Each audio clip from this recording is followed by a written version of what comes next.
আমিও কৈছোঁ যে আমি যোৱাবাৰ যথেষ্ট এটা সুস্থ সবল প্ৰস্তাৱ আমি দিলোঁ কংগ্ৰেছ দলৰ ফালৰ পৰা আৰু বিভিন্ন সময়ত ৰাইজে সুধিছে যে যি বিধায়কসকল যিসকলক নিলম্বিত কৰা গ'ল যিসকলৰ ভাষা UDF দলৰ লগত মিলে তেওঁলোকক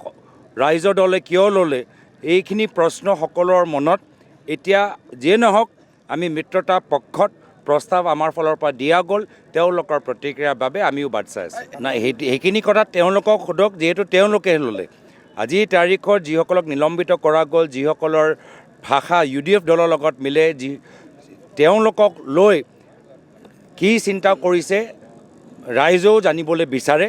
আৰু সেইকাৰণে তেওঁলোকক সোধাটো উচিত আমাৰ ফালৰ পৰা আমি মিত্ৰতা পক্ষত আমি আমাৰ ফালৰ পৰা প্ৰস্তাৱ আমি দিলোঁ তেওঁলোকৰ প্ৰতিক্ৰিয়াৰ বাবে বাট যিকোনো খবৰৰ বাবে যোগাযোগ কৰক আমাৰ এই নম্বৰত 9181 307 221